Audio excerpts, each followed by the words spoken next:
Hello everyone. NEET examination വളരെ അടുത്തിരിക്കുന്നു.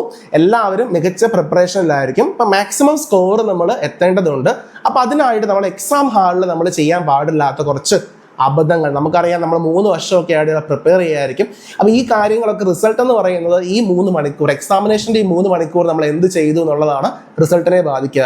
അപ്പോൾ നമ്മൾ മാക്സിമം സ്കോർ ചെയ്യാൻ വേണ്ടിയിട്ട് നമ്മൾ ശ്രദ്ധിക്കേണ്ട ഇമ്പോർട്ടൻ്റ് ആയിട്ടുള്ള കുറച്ച് കാര്യങ്ങളാണ് പറഞ്ഞു തരുന്നത്. എല്ലാവരും വീഡിയോ മുഴുവനായിട്ട് കാണാൻ വേണ്ടി ശ്രദ്ധിക്കുക കേട്ടോ. അപ്പം ഒന്നാമത്തെ കാര്യം എന്ന് പറയുന്നത് നമുക്ക് കറക്റ്റായിട്ടുള്ള ഒരു സബ്ജക്റ്റ് സിസ്റ്റം ഉണ്ടായിരിക്കണം. ആദ്യം നമ്മൾ ബയോളജി കംപ്ലീറ്റ് ചെയ്യാം, അതിനുശേഷം കെമിസ്ട്രിയിലേക്ക് വരിക, അതിനുശേഷം ഫിസിക്സിലേക്ക് പോവുക.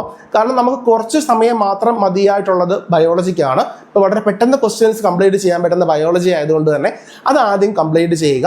അതിനുശേഷം കെമിസ്ട്രിയിലേക്കും അതിനുശേഷം ഫിസിക്സിലേക്കും പോവുക.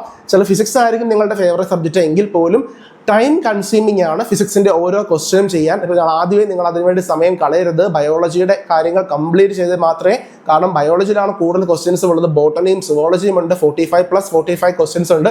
അത് ആദ്യം കംപ്ലീറ്റ് ചെയ്യുക. അതിന് ശേഷമേ നിങ്ങൾ എന്ത് ചെയ്യാവുള്ളൂ, ഫിസിക്സിലേക്ക് വരാൻ വേണ്ടി പാടുള്ളൂ. അപ്പോൾ ഫസ്റ്റ് റൗണ്ടിൽ നിങ്ങൾ biology, then chemistry, then physics എന്നുള്ള രീതിയിൽ അറിയാവുന്ന ക്വസ്റ്റ്യൻസ് എല്ലാം ചെയ്തതിന് ശേഷം നെക്സ്റ്റ് നിങ്ങൾ കൺഫ്യൂഷനുള്ള ക്വസ്റ്റ്യൻസിലേക്ക് പോവുക. Biology, then chemistry, then physics എന്നുള്ള രീതിയിലേക്ക് പോവുക. ഒരിക്കലും നിങ്ങൾ ഒരു പ്രോബ്ലം, ഒരുപാട് സ്റ്റെപ്സ് ഒക്കെ ഉള്ള ഒരു പ്രോബ്ലം ക്വസ്റ്റ്യൻസ് ആണ് എങ്കിൽ, അത് നിങ്ങൾക്ക് അറിയാവുന്ന ക്വസ്റ്റ്യൻ ആണ്, കെമിസ്ട്രിയുടെയോ ഫിസിക്സിൻ്റെയോ നിങ്ങൾക്ക് വളരെ ഷുവറായിട്ട് എന്തായാലും ആൻസർ കിട്ടും. പക്ഷേ നിങ്ങൾക്ക് ആ ക്വസ്റ്റ്യൻ ആൻസർ ചെയ്യാൻ വേണ്ടി ചിലപ്പം 10 മിനിറ്റോ അല്ലെങ്കിൽ 20 മിനിറ്റോ ആവശ്യമുണ്ടെങ്കിൽ നിങ്ങൾ ആ ക്വസ്റ്റ്യനിലേക്ക് പോകരുത്. മറ്റ് ക്വസ്റ്റ്യൻസ് എല്ലാം ചെയ്ത് കഴിഞ്ഞതിന് ശേഷമേ നിങ്ങൾ ആ ക്വസ്റ്റ്യനിലേക്ക് പോകാൻ വേണ്ടി പാടുള്ളൂ. രണ്ടാമത്തെ ഒരു കാര്യം ശ്രദ്ധിക്കേണ്ടത് എന്താണെന്ന് വെച്ചിട്ടുണ്ടെങ്കിൽ, ഫിസിക്സിൻ്റെയും കെമിസ്ട്രിയുടെയും ക്വസ്റ്റ്യൻസ് ഒക്കെ നിങ്ങൾ ചെയ്യുമ്പോൾ പ്രോബ്ലം സോൾവ് ചെയ്യേണ്ടത് എപ്പോഴും കട്ട് ചെയ്ത് മാത്രം നിങ്ങൾ കാര്യങ്ങൾ ചെയ്യാൻ വേണ്ടി നോക്കുക.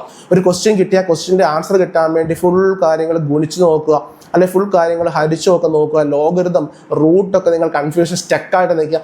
അങ്ങനെ ഒരു സിസ്റ്റം ഉണ്ടാവരുത്. എല്ലാവർക്കും തന്നെ ലോഗരിതം ഒക്കെ ഈസി ആയിട്ട് ചെയ്യാനുള്ള കാര്യങ്ങൾ എങ്ങനെയൊക്കെയാണെന്ന് അറിയാം. നമ്മുടെ വാട്സപ്പ് ചാനലിലൊക്കെ അത് അപ്ഡേറ്റ് ചെയ്തിട്ടുണ്ടാവും. നിങ്ങൾക്ക് വേണമെങ്കിൽ വാട്സപ്പ് ചാനലിൽ നിങ്ങൾക്ക് ജോയിൻ ചെയ്യാൻ ലിങ്ക് കൊടുത്തിട്ടുണ്ട്.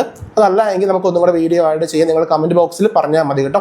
സോ അതേപോലെ തന്നെ നമ്മൾ മറ്റുള്ള ക്വസ്റ്റ്യൻസ് ആണെങ്കിലും കട്ട് ചെയ്ത് മാത്രം ചെയ്യുക. ഗുണിച്ചോണ്ട് ഹരിച്ചോണ്ട് ഇരിക്കാനുള്ള സമയം നമുക്ക് എക്സാമിനേഷൻ ഹാളിൽ ഇല്ല. അപ്പോൾ ഇങ്ങനെ കട്ട് ചെയ്ത് പോവാന്ന് ഞാൻ പറയാനുള്ള കാരണം എന്താണെന്ന് വെച്ചിട്ടുണ്ടെങ്കിൽ, നമ്മൾ 4 ഓപ്ഷൻ ഉണ്ടെങ്കിൽ അതിനുള്ള കറക്റ്റ് ആയിട്ടുള്ള ആൻസർ തന്നെ നമ്മൾ എത്തണം എന്നൊരു നിർബന്ധവുമില്ല. പ്രോബ്ലം സോൾവിങ് ക്വസ്റ്റ്യൻ ആണെങ്കിൽ അതിന് നിയറസ്റ്റ് ആയിട്ടൊരു ആൻസർ കിട്ടിയാൽ മതി.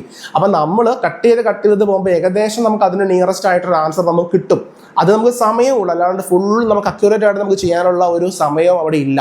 ഇനി നിങ്ങളൊരു ക്വസ്റ്റ്യൻ കണ്ടു കഴിയുമ്പോൾ ആ ക്വസ്റ്റ്യനിൽ 4 ഓപ്ഷൻസിൻ്റെയും ഡിജിറ്റുകൾ തമ്മിൽ വളരെ ചെറിയ വ്യത്യാസം മാത്രമേ ഉള്ളൂ എങ്കിൽ നിങ്ങൾ മനസ്സിലാക്കണം ആ ക്വസ്റ്റ്യൻ വളരെ ഡിഫിക്കൽട്ട് ആയിട്ടുള്ള ക്വസ്റ്റ്യൻ ആണ്. നിങ്ങൾ വളരെ ശ്രദ്ധിച്ച് മാത്രമേ ചെയ്യാൻ പാടുള്ളൂ. ഒരുപാട് ടൈം കൺസ്യൂമിങ് ആയിട്ടുള്ള ക്വസ്റ്റ്യൻ ആണ്. കാരണം നിങ്ങൾ കൃത്യമായിട്ട് ഗുണിച്ചും ഹരിച്ചും ഒക്കെ നോക്കേണ്ടി വരുന്നൊരു ക്വസ്റ്റ്യൻ ആണത്. അപ്പോൾ അങ്ങനത്തെ ക്വസ്റ്റ്യൻസ് കമ്പാരിറ്റീവ്ലി നീറ്റിന് കുറവാണ്. വന്നാൽ നിങ്ങളത് സമയം കിട്ടിയാൽ ലാസ്റ്റ് മാത്രമേ ചെയ്യാൻ പാടുള്ളൂ എന്നും കൂടെ ഓർമ്മിപ്പിക്കുകയാണ് കേട്ടോ. ഓക്കെ, ദെൻ അതേപോലെ തന്നെ അടുത്തൊരു കാര്യം, ബയോളജി ആണെങ്കിലും കെമിസ്ട്രി ആണെങ്കിലും ഫിസിക്സ് ആണെങ്കിലും ഒരു ക്വസ്റ്റ്യനും വളരെ ഈസി ആണ് എന്ന് വിചാരിച്ച് ഒറ്റയടിക്ക് നിങ്ങൾ ചെയ്ത് പോവരുത്. പല ക്വസ്റ്റ്യൻസും 2 പ്രാവശ്യം വായിച്ച് നോക്കേണ്ടി വരും. അപ്പോൾ ഓരോ ക്വസ്റ്റ്യനും അതിൻ്റെതായിട്ടുള്ള സമയം കൊടുക്കേണ്ടതുണ്ട്. ആ സമയം കൊടുത്ത് മാത്രം നിങ്ങൾ പോവുക. അല്ലാതെ ഒറ്റയടിക്ക് ഇൻകറക്റ്റ് ആണോ അല്ലെ കറക്റ്റ് ആണോ ചോദിച്ചേക്കുന്നത് എന്നുള്ള രീതിയിൽ ഒന്നും നോക്കാതെ വെറുതെ അങ്ങ് ഫില്ല് ചെയ്ത് പോകരുത്.